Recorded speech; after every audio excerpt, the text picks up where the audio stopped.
Continuamos compartiendo esta jornada de jueves en FM Arcoiris, programa Entre Todos. Como es habitual en este momento, la visita del historiador Héctor Diaconis para compartir una nueva historia lugareña. Bueno, Héctor, bienvenido, buen día. Buenos días, muchas gracias como siempre a Raúl, a usted, a Raúl Pastor, a FM Arcoiris por brindarnos este espacio para, dialogar sobre aspectos de la historia del 9 de julio. ¿Cuál es el tema elegido para la jornada de hoy, no? Bueno, el tema elegido para la jornada de hoy es la figura de Egidio Magni, o Mani, un personaje de la historia del 9 de julio, y hay algo que por ahí es importante destacar de la figura de él, que es de aquellos ubicados, o aquellos que vivieron en el siglo XIX, fue uno de las personas más destacadas por su solidaridad y por su permanente vocación de servicio. Una vocación de servicio que se mantuvo constante, murió bastante joven, hasta prácticamente su muerte. En una oportunidad, el escribano Ricardo López, voy a comentar algo personal, el escribano Ricardo López, historiador, desaparecido también muy joven, hace ya muchos años, ¿no? Me preguntó con cuál de los personajes de 9 de julio, de la historia de 9 de julio, si yo tuviera la posibilidad de conversar un ratito, con cuál me gustaría conversar, ¿no? Una pregunta un poco difícil, ¿no? Porque de cada uno de los personajes de la historia de un lugar, como de la historia nacional, uno tiene infinidad de preguntas para hacerle, ¿no? Que quisiera hacerle y cosas que le cuenten. Yo no dudo que la persona, uno por lo menos, pero que elegiría en primer lugar es Egidio Magni. Egidio Magni se radicó el 9 de julio en torno a 1890. Era un inmigrante italiano, había llegado en circunstancias que no están del todo claras. Yo no me voy a detener por ahí en fechas y en datos referenciales porque los hemos publicado ya en algunas ocasiones, están disponibles en la web. Para aquellas personas que quieran ahondar sobre la vida de este personaje, es muy interesante. Para quienes nos van a seguir a través de la página de YouTube, aquí tenemos el retrato de Egidio, ¿no? Una de las pocas fotografías que se conservan de él, junto a su esposa Marcela Cisniegas, ¿no? Está tomada sin duda en la boda, ¿no es cierto? O en el contexto de su casamiento. Esta fotografía, el original, que se conserva en el Archivo Museo Histórico Local, es una pieza muy interesante, ¿no es cierto?, por algunas características que luego vamos a comentar de ese retrato. Egidio Magni había venido a la Argentina ya con el título de farmacéutico o químico farmacéutico, al igual que su padre, y antes de establecerse el 9 de julio, revalida su título en la Universidad Nacional de Córdoba. Se vinculó tempranamente con la comunidad del 9 de julio. Él primero se establece en Buenos Aires. Él había pertenecido a la masonería, probablemente se inició como masón en Italia, porque en los documentos de la logia de 9 de julio, la logia de Igualdad a la que él perteneció, a la que se incorporó, él aparece ya presentando sus cartas masónicas, es decir, sus credenciales como masón. Probablemente se haya iniciado en Italia. Se conservaba un certificado que estaba en poder de uno de sus nietos, Emilio César Adobato, radicado en Reconquista, ya fallecido. Él conservaba el diploma de Egidio Magni como masón, así que yo no he tenido la oportunidad de acceder. Sí, en cambio, he podido consultar, que se conservaban en poder de Emilio César Adobato, las cartas que Egidio le enviaba a su esposa, especialmente cuando se traslada por un tiempo del 9 de julio a la localidad de Casares, entonces llamada el Pueblo Maya, ¿no es cierto?, apenas fundado, para establecer una farmacia. Cuando él viene al 9 de julio, enseguida se vinculó con la Sociedad Italiana del 9 de julio, dada su formación intelectual, que era muy significativa, también con el Colegio Cavallari, junto con el maestro Vittorio Cavallari, fundaron primero el Círculo Italiano y después la Biblioteca Sarmiento. Un poco antes, ¿no es cierto?, en los albores de la década de 1890, él estableció junto a Ettore Sibila una institución, una organización, un centro que se llamaba Sociedad Caritativa Cosmopolita, que buscaba ayudar a las personas más necesitadas, y él estableció una farmacia, ¿no es cierto?, para vender sus medicamentos. Recordemos que en ese momento los boticarios, los farmacéuticos fabricaban los medicamentos, ¿no? Como lo explicamos ya en una oportunidad, que hicimos un programa sobre el tema. Él fabricaba, elaboraba los medicamentos para los enfermos sin cobrarlos, en esta farmacia caritativa cosmopolita. Además, a instancias de la masonería, organizó en la misma sede de la logia masónica, que estaba ubicada en la calle Bartolomé Mitre, entre Hipólito Yrigoyen y Santa Fe, en la parte, digamos, anterior al templo masónico, es decir, a lo que sería el templo propiamente dicho, donde se ubica la sala de pasos perdidos de la logia. Él estableció, porque había poco lugar y no había dinero como para alquilar otro local, estableció la sede de la Cruz Roja el 9 de julio, también para atender a las personas más necesitadas, para brindar atención, en este caso de curaciones y otras prácticas que él podía realizar por sus conocimientos, por ser boticario, por ser farmacéutico. Egidio Magni fue cofundador de la Unión Cívica Radical el 9 de julio.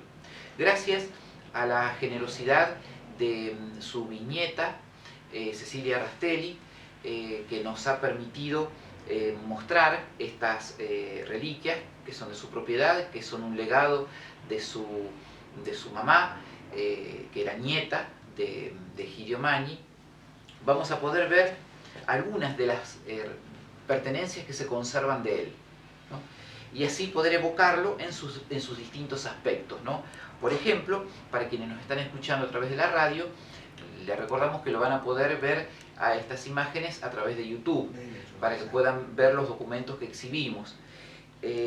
Podemos ver su credencial como miembro de la Unión Cívica Radical con los datos filiatorios.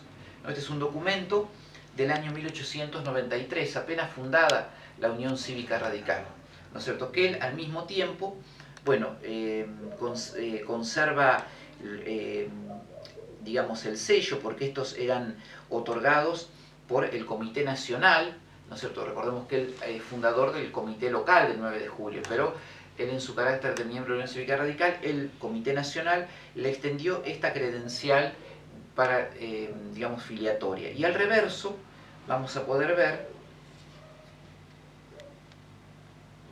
su sello, que es el que aparece en muchos documentos que se conservan y en algunos libros de su propiedad que él, al morir, al fallecer, a comienzos del siglo XX,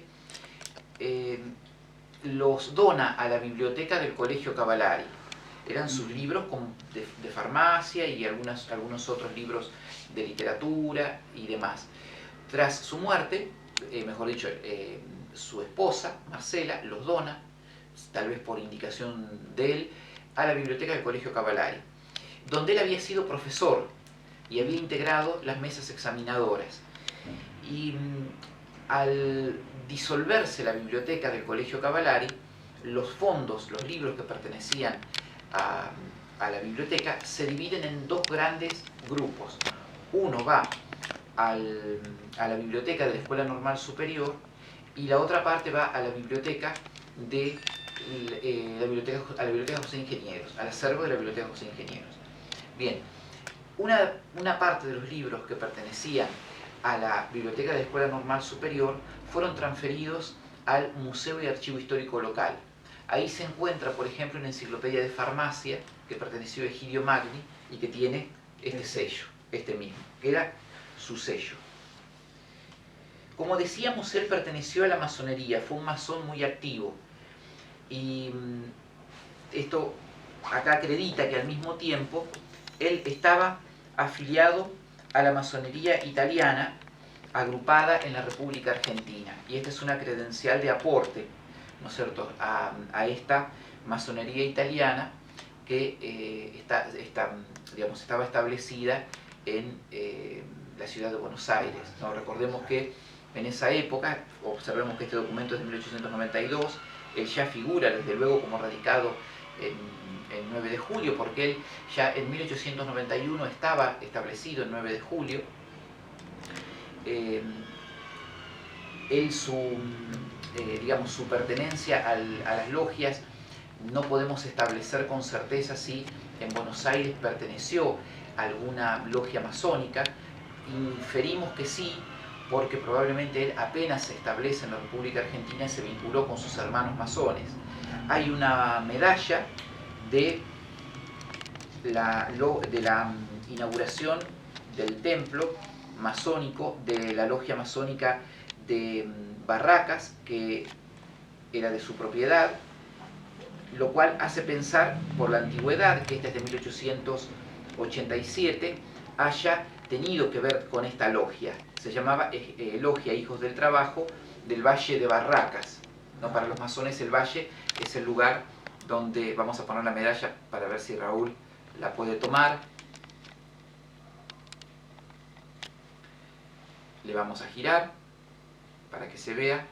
Para los amigos que nos están viendo a través de YouTube, le aclaramos que estos guantes no son una excentricidad ni nada de eso, sino que estos guantes son unos guantes que se utilizan, guantes de tela, que se utilizan para preservar las fuentes del contacto con las manos, con cualquier materia que pueda estropear estos objetos, que son objetos muy preciados, ¿no es cierto?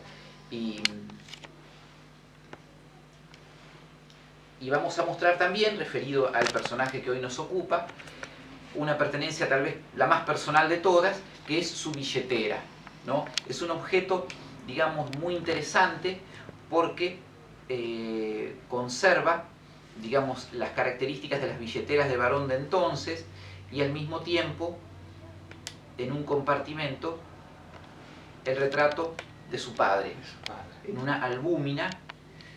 Si nosotros la sacáramos a esta fotografía y la ponemos en reverso, vamos a ver en la parte posterior de la imagen todos los datos del fotógrafo, una foto tomada en Italia, donde quedó su papá, que era también químico farmacéutico, ¿no es cierto? Y también hay adjunto que llevaba él un hermoso recuerdo en tela, hecho en tela muy, muy cuidado, que se lo enviaron también desde Italia. Bueno, esta es una pertenencia muy, muy interesante como objeto histórico y sobre todo tratándose de esta figura hoy olvidada, porque lógicamente en una oportunidad presentamos un proyecto de ordenanza junto con otros 3. No importa en qué gobierno, ¿no es cierto? Pero mayoritariamente concejales de un determinado partido, lógicamente oficialista. Presentamos un proyecto en el cual solicitábamos, fundamentándolo cada uno de ellos, con la biografía correspondientemente anotada, con las fuentes documentales de las cuales se obtienen los datos, de las personas que considerábamos en ese momento interesantes como para que se le confiera el nombre a una calle de 9 de julio, que tantas veces se imponen nombres de personas desconocidas, de personas cuyos méritos muchas veces son dudosos, y el nombre de Egidio Magni lo propusimos acompañado de una semblanza. Como Egidio Magni pertenece al siglo XIX y muchas veces no se lee la profundidad del mensaje que transmite una biografía como la de él, ¿no es cierto? Un mensaje de entrega, de servicio, una vocación de ayuda al prójimo, una vocación de entrega hacia sus ideales, porque él tuvo que padecer situaciones. De hecho, él se sospecha, o era el dato que circulaba en la familia, que tal vez algunos problemas políticos lo había llevado a trasladarse desde Italia e inmigrar a la República Argentina. Bien, una figura que puede transmitir tantos valores, ¿por qué no que una calle o pasaje de la ciudad lleve su nombre? Bueno, lo propusimos y lamentablemente el proyecto fue cajoneado. Si es posible y vale la ocasión de este recuerdo hacia Egidio Magni, invitar a algún concejal de la comunidad de 9 de julio que quiera presentar un proyecto, con mucho gusto le brindaríamos toda la documentación y la biografía enriquecida, por supuesto, con todas las notas convenientemente justificando la información que contiene, por supuesto, ¿no? Para que se le declare a una calle de 9 de julio el nombre de Egidio Magni, porque creo que es de las figuras, de los personajes de 9 de julio, alguien que transmite en su propia biografía, a pesar del corto tiempo que vivió, un mensaje muy importante y muy digno de ser transmitido a las generaciones futuras. Muchas gracias, Raúl. Héctor, muchas gracias, muy amable. Otra historia de vida también, de otros tiempos, que es bueno recordarlo hoy, en definitiva. Así es, siempre, y en este espacio dedicado a la historia del 9 de julio y evocar a nuestros personajes históricos, es importante traerlos a aquellos que nos dejan con su vida una enseñanza. Gracias y hasta la semana que viene. Muchas gracias, Raúl.